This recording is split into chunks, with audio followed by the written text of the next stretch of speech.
The brief from Wieden & Kennedy was to produce bookend animations which would open and introduce the Call for Entries Talking Heads videos, which would take the DNAD pencil and explore the different categories within an animated form of their environments. So, for example, the advertising would be a advertising environment, design would be a design environment, digital, etc., etc.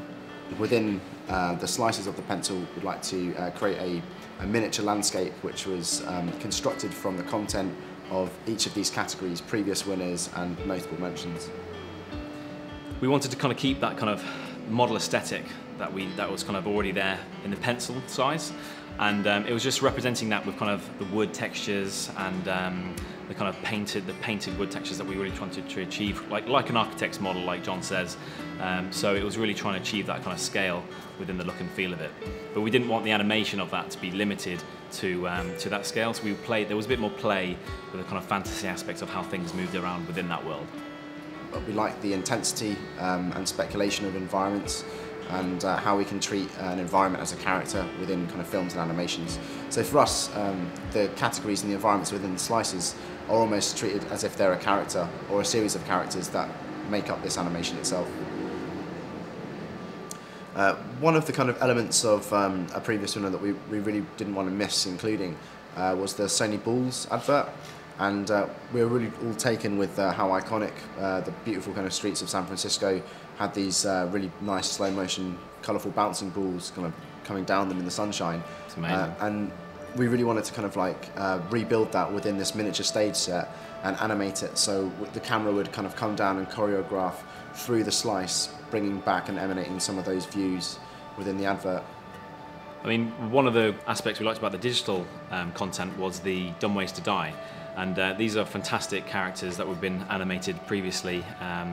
and we wanted to really bring them to life in our version of that. So we kind of modelled them as 3D characters. We tried to replicate some of the movements that were shown in the original kind of campaign, and then it was kind of really making them a feature in their placement on that slice as well. So. Working with lots of different people's content, like lots of different directors, designers, production designers, there's definitely a huge consideration that comes to mind when we're working with that content, but it definitely doesn't hinder us in any way because we're trying to be as creative as possible, and things like the Olympic Cauldron was such a prominent piece that it made complete sense to make it a feature point of that design. It kind of almost looks like part of the pencil when it's kind of, you know, completely vertical.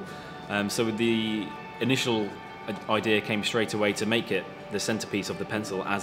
the lead, and then as it kind of as our slice animates open, the Heatherwick design kind of opens out and fans out, and it really becomes the kind of feature element of that slice. And as Paul said with the Olympic Cauldron as well, using the lead of the pencil as well as the wood of the pencil to kind of construct these content and make up the world, that gave us another kind of rule of consistency going into the advertising slice, where we're using the print of the Samsonite carvings to carve out of the lead to form this kind of representation of that print campaign, and also again within the digital one of using the lead to kind of represent the kind of cabling and wire structure of servers and internet that provides this digital platform to operate. The lighting and the kind of export was a challenge for us as well, because we didn't have a kind of context or anything that the pencil is sitting on, so there was nothing that really gave it a sense of scale apart from if you know how big the pencil is. So the lighting really had to give the pencil the scale, really, because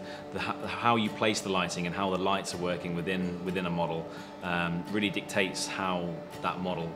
feels, whether it's the size of a building or the size of a marble, or the, you know, it really, how big the shadows are, how the shadows are cast. All these things are kind of influencing your perception of the scale of that object. And because it's floating in space, you know, with nothing else around it,